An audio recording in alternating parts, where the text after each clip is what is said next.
मित्रांनो नमस्कार, सुप्रभात. आज सकाळीच फार्मवर आलो आहे.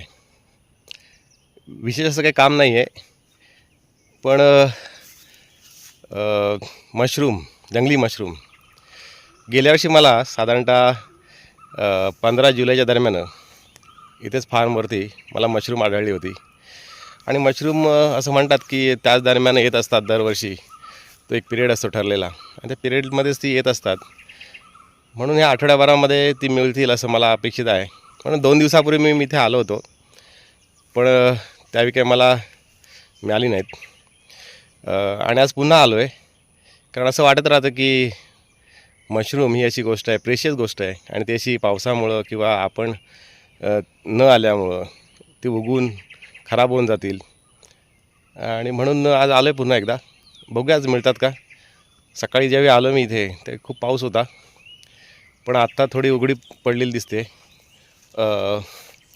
तर बघूयात मिळतात का.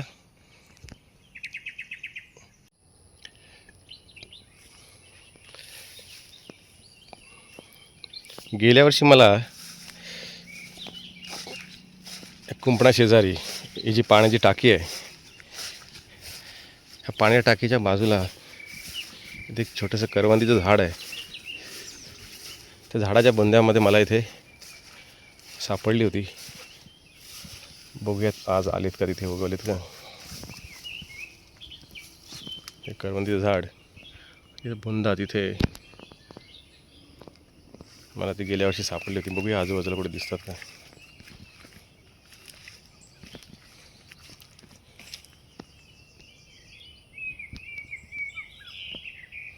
नाही, आज उगवलेली नाहीत. 2 दिवस येऊन गेलो आहे, पण काय मला मिळाली नाही. ठीक आहे, पुन्हा आणखीन 2 दिवसांनी येईन, मिळतील. ठीक आहे, बघूया. हा सीझन चालू आहे मशरूमचा. आजूबाजूच्या जे रान आहे आजूबाजूला शेताला लागून, जे फार्मला लागून, जे त्या रानामध्ये बघतो, थोडं सर्च करतो कुठे मिळतात काय. नाहीतर जायचं निघून घरी, पुन्हा यायचं 1-2 दिवसांनी शोधायला. ठीक आहे, तर बघूया रानात कुठे आढळतात का. थोडं फेरफटका मारतो रानामध्ये पण.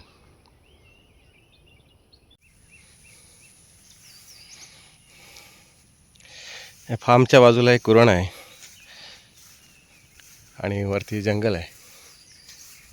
तर जंगलात बघतो 2-3 ठिकाणं आहेत अशी जिथे मिळतात दरवर्षी. त्या ठिकाणी आलेत का बघूयात.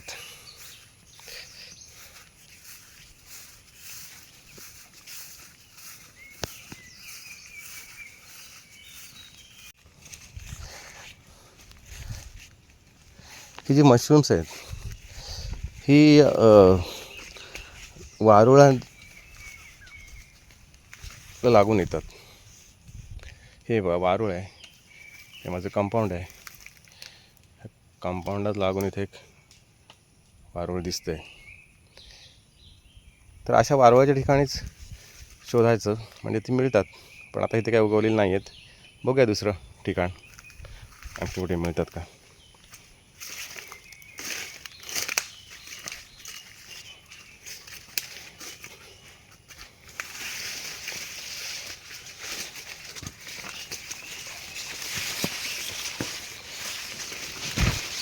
खूप जंगल आहे वाढले, आणि जंगलात मी एकटाच आहे इकडे.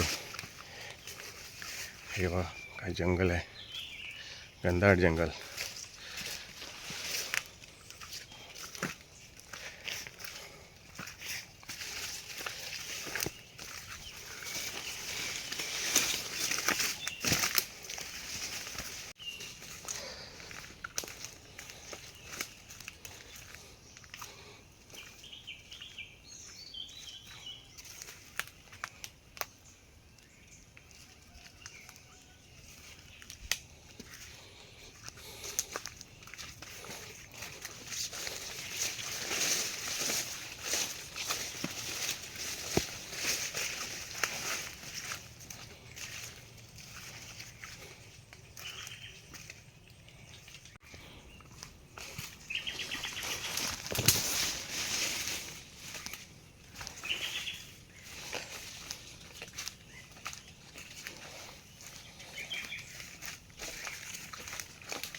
इथे एक वारुळ आहे.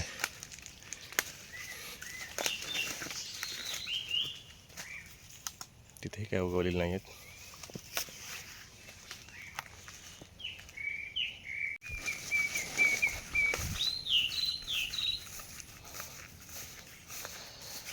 यावर्षी रान खूप वाढलं इथे. हा पूर्ण रस्ता आहे, पण त्या रस्त्यावरती सुद्धा किती रान पसरलं आहे बघा. पूर्ण व्यापून टाकला आहे रस्ता. मी वाकून जातोय खाली अजून.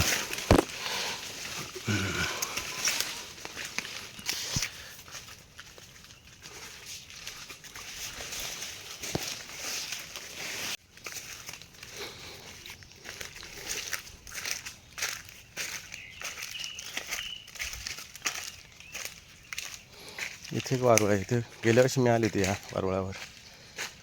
यावर्षी काय दिसत नाही आहेत. बघूया पुढे. एकदम घनदाट जंगल आहे.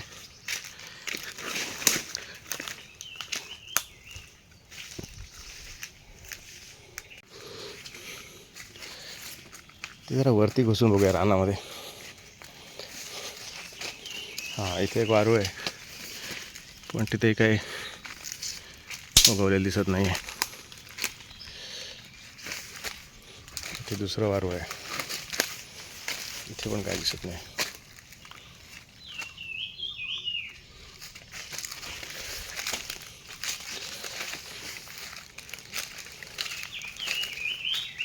पक्षी सुंदर आवाज काढतायत बघा. छान वाटते कधी. एवढं घनदाट जंगल आहे. इथं कोणी नाही आहे माझ्यासोबत या जंगलात.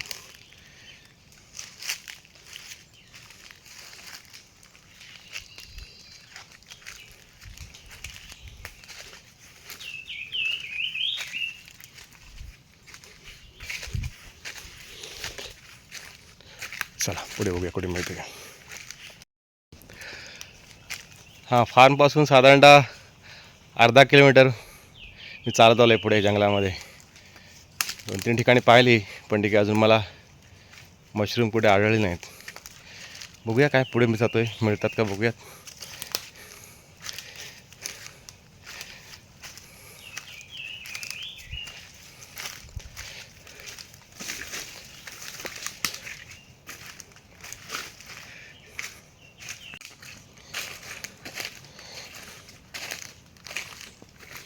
इथे पण एक वारुळ आहे.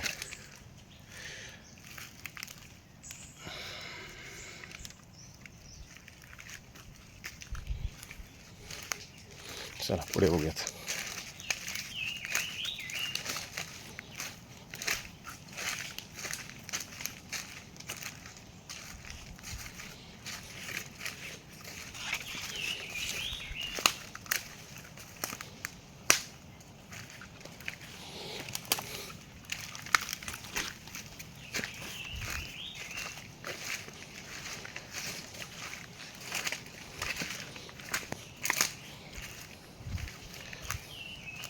इथे वारुळ दिसते खाली. ते वारुळ आहे. तिथे काही नाही दिसत आहे. पुढे काय का बघूया.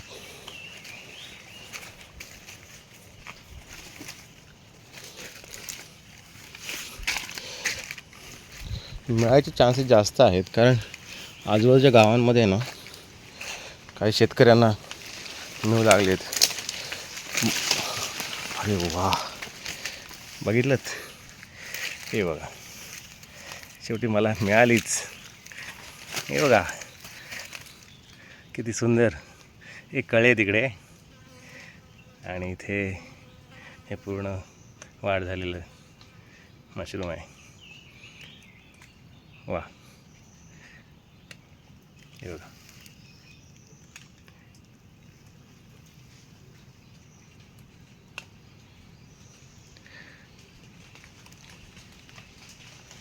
चला आता एक एक काढूयात आणि पूर्ण वाढ झालेली काढतो.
कळे आहे ते उद्याला फुल दिसते पण ठीक आहे. तर आता हे काढतो.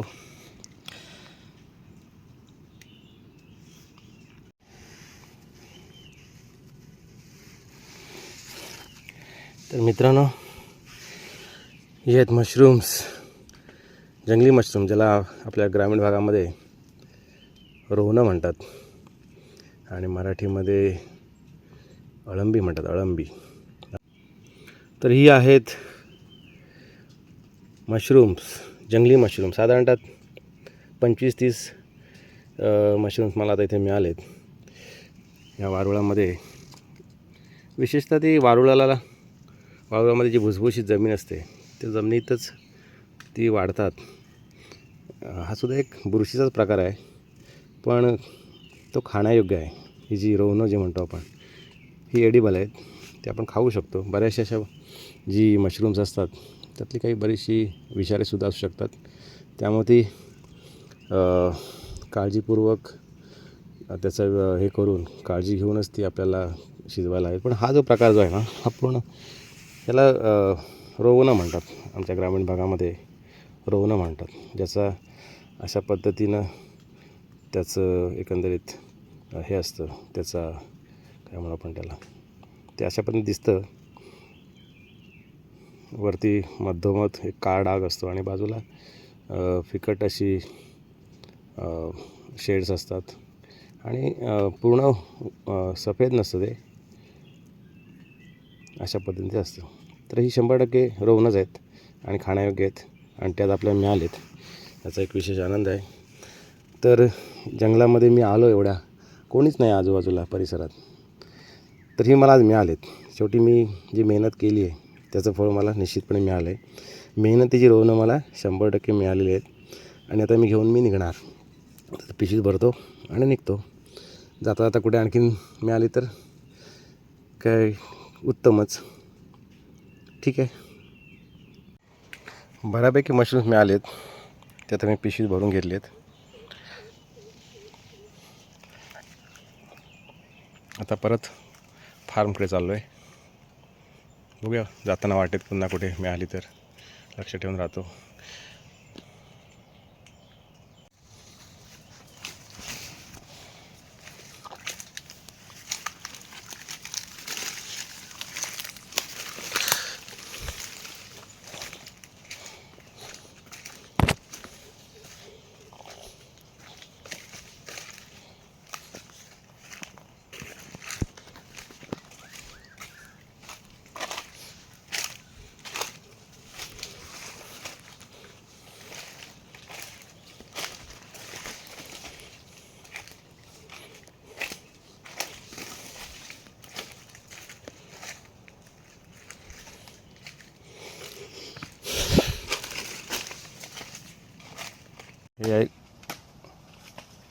हे बघा, हे सुद्धा. तुम्ही कशासाठी आला इकडे?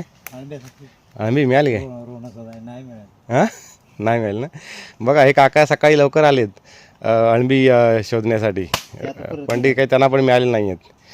पण मला जवळजवळ मी अर्धा किलोमीटर आलो असेल माझ्या फार्मपासून, तर मला मिळाली. पण हे जवळजवळ पुढे 1-2 किलोमीटर पुढे जाऊन पूर्ण रान त्यांनी पिंजून काढलं आहे, पण त्यांना काही मिळालेलं नाहीत. पण ती मला मिळालेत आज, थोडी का असेनात पण मला मिळालेत. हा त्यांच्यासोबत कुत्रा आहे. काका, काय झालं कुत्र्याचं? ह्या तुमच्यासोबत नेहमी असतो हा? आणि तो दुसरा होता तो पण नेहमीच असायचा. काय झालं त्याचं? वाघ नेला कधी? रात्री. अरे बापरे, मोठा होता त्याच्यापेक्षा. बघा, यांचा कुत्रा या वाघाने घेऊन वाघ म्हणजे बिबट्या याचा वावर असतो या रानामध्ये. तर रात्री कुत्र्याने वाघाने यांचा कुत्रा पळवला काल. म्हणजे ह्या जंगलामध्ये बिबट्याचा वावर आहे. पण तो दिवसा आपल्याला काय आढळत नाही बिबट्या. दिवसा दिसतो का कुठे? नाही ना, तो रात्रीचाच याचा वावर असतो. तर मांजर पण नेल्यानं कुत्रा बी नेला. बघा, मांजर आणि कुत्री इथे काय बिबट्या ठेवत नाही, कारण ह्यांचं जे गोठणं पुनर्वसन हे गाव आहे, हे गोठण्यातले काका आहेत, पवार काका, हे सुद्धा शोधायला आले होते रानामध्ये अळंबी. तर हे गाव जे आहे ते पुनर्वसन झालेलं गाव आहे, गोठणं पुनर्वसन. तर त्यांची जी वस्ती आहे ती अगदी जंगलाला लागूनच आहे. त्यामुळे बिबट्याचा वावर असतो आणि अशा पद्धतीनं कुत्री मांजरं तो पळवून येत असतो. आणि कुत्र्याची किंवा मांजराची शिकार करणं त्याला सोपं झालं आहे. त्यामुळे तो जास्त मेहनत न करता रानात शिकार करण्यापेक्षा वस्तीमध्ये येऊन कुत्री मांजरं पळवून नेण्याचं आणि त्याचं भक्ष्य बनवतो. तर काका आले होते इथे रानामध्ये, त्यांना काही आढळलेलं नाही आहे रोवणं, पण निश्चितच 1-2 दिवसामध्ये तुम्हाला पण मिळतील. मिळणार कोण रोवणं 100%. मला आज मिळालेत. बघूया आता काय मिळतात का. काका वाट कुठे खाली झाला? ही काय ही वाट ना, हे जांबू खाईन जांबू खाल नाहीत ना, तिथे बाटली लागेल त्या बाटल्यावर रस्ता झाला खाली भाटल्याला खाली. आणि आडवा जावा तिकडे. हां आडवा जातो, आडवा जाऊन मग असं वरती फिरा, म्हणजे मग तुमच्या ह्याच्यामध्ये जास्त शेतावर जाईन तिथे. चालेल, चला चल रे, बाय. मी येतो या राहणार. याची काळजी घ्या, ह्याला बाहेर ठेवू नका रात्रीचा. ठेवला तरी काय रात्री घेताना त्याला घरात ठेवा त्याला, नाहीतर ते कसं काय गौरीला ना तर कोण असला की चालू करतात ना. हां म्हणूनच नाही, त्याला रात्री झोपता नाही ना, बाहेर ठेवू नका त्याला. आतमध्ये बांधून ते ठेवा, काय ते त्याच्यासाठी करा व्यवस्था. चला येऊ. हां चला, मी काय आत नाही फिरलेलो आहे, मी बाहेर नाही, तुम्हाला मिळतील पुढे. जावा इकडं, कारण बघा काय होते. चला,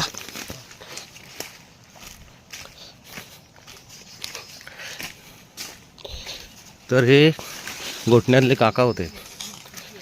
तर त्यांचा बिचारा कुत्र्याला बिबट्याने रात्री पळवून नेले. चला निघूया आता, परत शेतावर जाऊया. काका म्हणाले तिथे खाली वाट,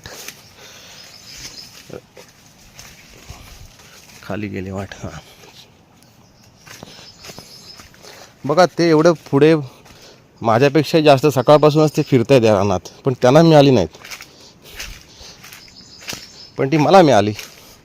बघा आहे की नाही, त्यांनाही मिळावीत अशी अपेक्षा आहे माझी. पण मी कमी मेहनत घेतले. ते दिवसभर म्हणजे सकाळी पहाटेपासून ते फिरतायत रानावानात, परंतु त्यांना मिळाली नाहीत, पण मला मिळाली. त्यांनाही मिळतील अशी अपेक्षा करतो. आणि चला आमच्या दिशेने निघतो. Okay, till then, bye. हां, इथे गोवण लागलेलं आहे. गोवण म्हणजे गुरांची वाट, त्याला गोवण म्हणतात. हा गोवंड आहे. आता हा गोवंड गेला माझ्या शेतावर सर्व.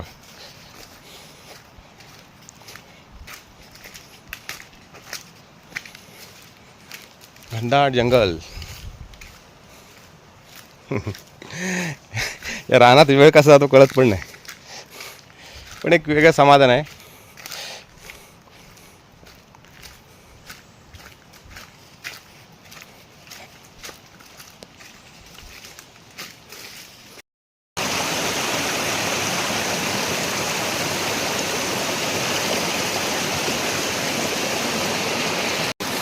जाताना वाटेत ओढा लागतो, त्या ओढ्यावरती थांबलो, फ्रेश झालो, थंडगार पाणी प्यायलो, आणि आता घराच्या दिशेनं चाललो देवरुखला. तर मित्रांनो, खूप मजा आली. हे गावचं जे लाईफ आहे खूप आनंद देणारं, शांततापूर्ण असं लाईफ असतं, आणि मी ते जगतोय. आज मशरूम मिळालेत, पुन्हा आणखीन 1-2 दिवसांनी फेरफटका मारणार आहे. तर निघतो, चला बाय, टेक केअर,